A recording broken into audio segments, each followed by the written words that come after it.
Hello everyone, welcome and welcome back to my channel. I am Promise Rampa and this is Relocate to Australia with Promise. It is your number one DIY relocation platform. So if you were looking to relocate to Australia or anywhere else in this world, because trust me, the process is usually the same, then you are tuned into the right channel. Don't forget to like, comment and subscribe for more information about how you can also relocate from wherever you are in this world to Australia or wherever else you want to go. So I'm going to be doing a little bit of housekeeping. There are things that are going to be changing and moving around with this project. So guys, honestly, when I started this channel, I did not think it was going to grow to be what it is today. And I just don't know how to handle it sometimes. So I am trying to help people as much as possible. But one of the mistakes that I did was to allow people to contact me anywhere on my social media.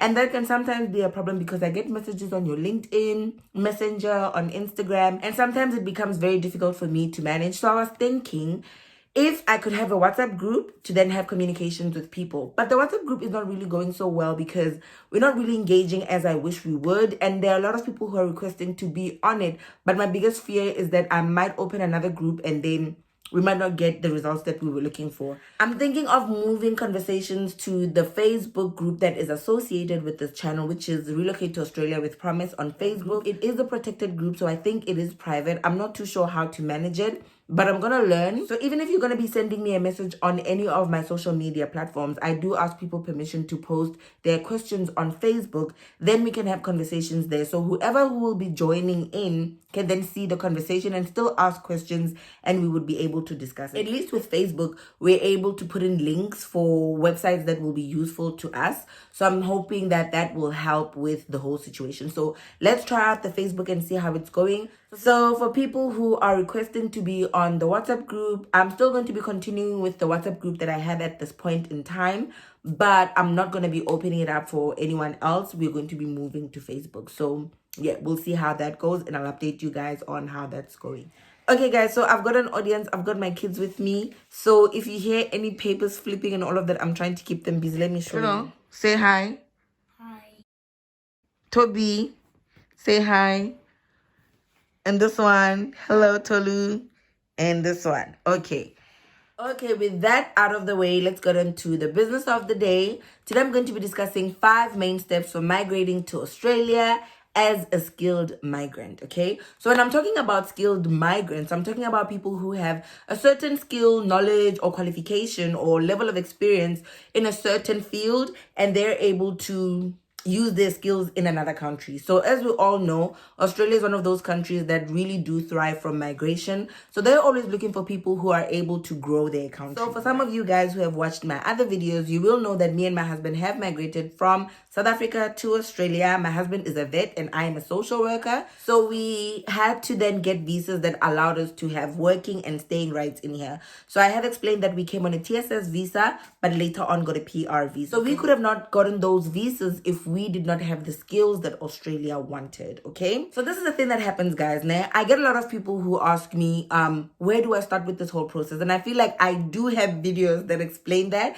but maybe because the information is just so much and it gets overwhelming for people, I thought maybe if I had it in one video, it would be really helpful to people. It is a lot of information and I know it is so overwhelming, but we're gonna try and break it down so that you guys can navigate this process with as much ease as possible. So what I'm gonna be doing today, I'm just gonna be brief with some of these things, but what I want you to keep in mind is when you're going through your relocation process to kind of have these main things on your checklist so that you know when you're done with this one, then you're ready for this one. When you're done with this one, then you can move on to the next one. Okay, so hopefully once we're done with this video, then you will know where to start and where everything ends. Okay, so the first main step that you need to make sure that you complete before anything is you being able to see your occupation on the occupation list. Okay, so I've already uploaded a video. This is when I was still talking about the skills assessment on how you can find the occupation list. So what I'm going to do with this video, I'm going to have the link for the occupation list down below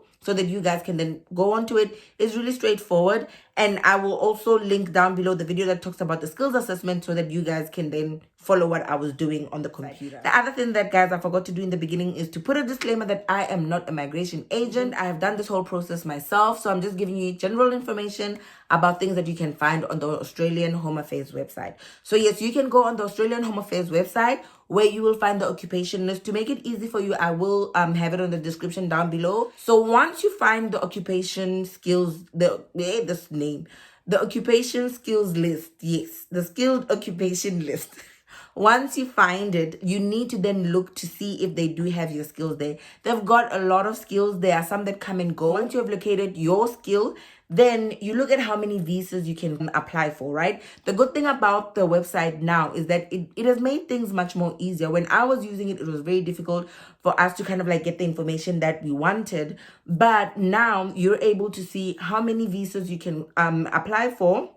You won't qualify obviously for all of them, but at least when there are those options there, you can then narrow down the visa options, which is much better than going into everything. And that was something that I had to do. And then also on the occupation list, what you also have is the skill assessing authority. With the skill assessing authority, it's like you converting your qualification from, example, South Africa to Australia. So you're basically saying, I can use my qualifications that I got in South Africa and I can use them in Australia. So that's basically the skills assessment. It is a very long process. You need to send through a number of documents, but once you're done with that, it really does open a lot of things for you guys.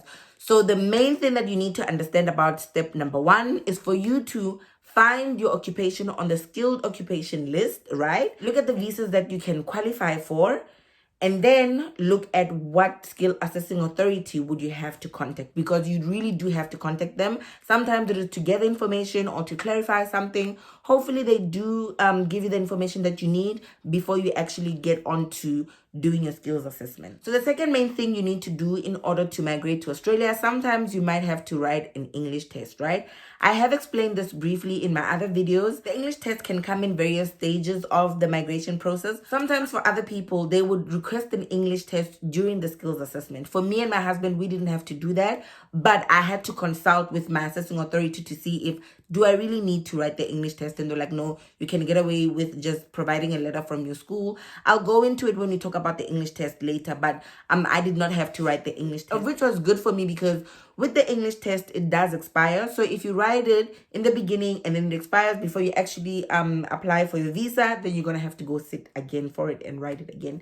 And hopefully pass it as good as you passed it the first time. So it's very tricky. So try and not to write the English test in the beginning. If it is something that you can do, don't write it during your skills assessment. You have to ask your skill assessing authority to make sure that you have that covered. If they do allow you to not write your English test during that stage, it would be great, but you're still going to have to write it later on. So I know with the TSS visa, of which was one that we came to Australia with, you don't really need to write the English test. But for a permanent residency visa, you will have to write an English test if English is not your native language. And also when you're looking at your visa options, look to see if they're going to be needing an English test, and if they say they do, keep it in mind, but you have to be very careful about when to write that English test. Usually for me personally, my advice is write the English test towards the end. With the TSS, sometimes they will say they want to know if you can speak and communicate in English, so it is something that you're gonna have to write. Okay, baby. Good. Okay. Shh. Okay. Mommy's working. Okay. I'm concentrating. Yes. Mommy's concentrating. So yes, we will have a more thorough conversation about. So we will have a thorough conversation about the English test, regarding how to prepare for it, which English test to take, and how people have experienced the English test, because it is not just English. That thing is difficult. Okay, so number 3, very important. Once you've done your skills assessment and you've gotten a positive outcome, you can do one of 2 things. You can start applying for jobs. So this is then going to lead you into getting a TSS visa. If you don't know what a TSS visa is, I will put that in my description down below so you can watch a video where I discuss it. And then number 2, you can then move forward with your permanent residency visa application, right? So with the permanent residency visa, of which is also a discussion that I'll be going into, you cannot basically do anything until you have completed your skills assessment. So you cannot even submit an expression of interest, which is an EOI, without having done your skills assessment, right? So for some of you that have started the PR process, the permanent residency process, you might be familiar with the term EOI. It is something that I will have a conversation with you guys later on so that I can unpack it for you. But yes, until you have done your skills assessment, usually you cannot do anything with relocating. So with a PR visa, it's like a jigsaw puzzle. You cannot move into the next step until the other one is done. But the main thing that you need to know is that you have to do your skills assessment. And again, keep in mind, you have to meet the requirements of that visa in order for you to get it. Because sometimes it is point tested and you will need to get invited by either the government or the state that you're interested in going to. But again, it is a conversation that I will have with you guys so that you know what to do when applying for a permanent residency visa. And if you have any comments or any questions, do put them down below in the comment section and I'll try and address them as much as possible. And I'll also be engaging with you guys on Facebook regarding the questions that you have, because I might be taking some of those questions onto Facebook so that we can have a discussion about them. So the fourth main step for you guys to keep in mind is for you to gather all the documents that you will need and then submit them. This can be for either a permanent residency visa or a TSS visa. With a TSS visa, even if your employer is going to be the one that's going to be applying that visa for you, you still have to provide those documents to them, okay? And also, if you're going to be migrating with your family, you are going to need their documents as well. And if you've got older children, do also submit their documents as well so that they can also have the same living rights that you have here. The Australian Home Affairs website will guide you to the documents that you will need to submit, right? And it does put it there very clear. This is what you're going to need. This is what you're going to need. And you have to then submit them. I have spoken a bit. You cool. You shush. Oh, wow. That is a good one. Okay, baby. I have spoken about some of the documents that you will need in a video where I'm talking about how much you should expect to spend with migrating to Australia. So some of the documents obviously include your identifying documents, your passport, your skills assessment, an English test, and sometimes a police clearance, and also your medicals, okay? So you do have to submit all the documents that Australia does require from you. I really do believe migrating to Australia is easy as long as you can tick the boxes, as I always say, tick the boxes. And I know sometimes it is very difficult to gather those documents, but they request them for a reason. So do submit all of them. My husband always complains because I even submit extra. Like, I'll put in extra things in them. Like, if you don't need it, throw it in the bin. Just in case you need them. The Home Affairs website will guide you. It will tell you. It does have sections where you have to tick, I have uploaded this, I've uploaded this, and I've uploaded this. So it's basically guiding you on the documents that you will need to submit. But the main things, obviously, yes, your English test, your skills assessment, your identifying documents, police clearance, and your medicals. I hope I'm not forgetting anything. With your medicals, you are unable to just go to a doctor and say, prick me, and then they will give you medicals. It does not work like that. So what usually happens is you will submit your visa, either your EOI or whatever visa that you're going to be applying for. And then it's going to generate a number. That number, you use it. I have explained this in one of my videos. You use that number to go to an authorized migration doctor. So it's not just your normal GP. It is a doctor that is then recognized. It is usually like a medical facility that is recognized by countries abroad. Because I'm from the village, I have not traveled, but I'm pretty sure people that have traveled are aware of this. So for people that have also traveled, they will know that some countries will request for you to do some certain tests just to make sure that you won't be bringing anything into their countries. But if you're going to be migrating to Australia, there are certain tests that they will want from you. They don't really test a lot of things, and it depends on the kind of visa that you're going to be applying for. So if it is a visiting visa, they'll probably test like 2 or 3 things. But if you're then going to be applying for a permanent residency visa, they test for more things, and they don't test for the same things in children as they test for adults. So yes, usually the last process and the last thing that you'd have to do is your medical, because now the Australian government has now seen that you want to come to their country and they are busy processing your visa. So that for me is good news. So once you get to the point where you're going to be doing your medicals, I feel like that is good news. You're just waiting for now a positive outcome for your visa application. Fingers crossed. And then the last main step obviously is for you to then get a visa approval. So for whatever visa that you have applied for, you will then be getting an approval to say, okay, fine, we are accepting your application and we are happy to have you in the country. All right, so those are the 5 main steps. Remember, you have to make sure that your occupation is on the occupation skills list.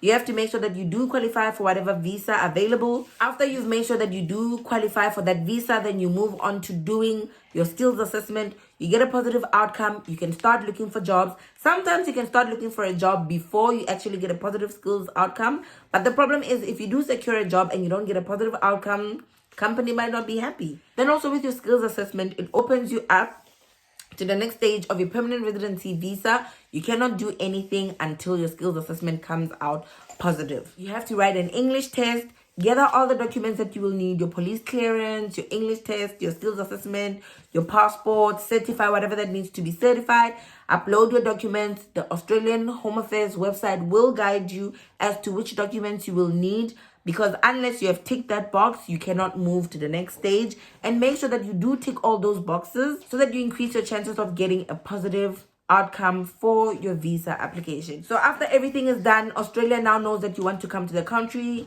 They're requesting medicals from you. That's good news because you're almost at the end. After you do your medicals, then you can wait for them to come back to you and say, yay, we've given you a visa. And then you can now book your flight tickets to come to Australia or go wherever you want to go. So thank you guys for watching. I hope I did manage to simplify this process as much as possible for you guys in this one video. We will unpack it obviously on this channel. I just wanted you guys to have a bit of an idea of what to expect during this relocation process, and I hope you got something out of today's video. Thank you so much for watching, guys, and I will see you again next week. Goodbye.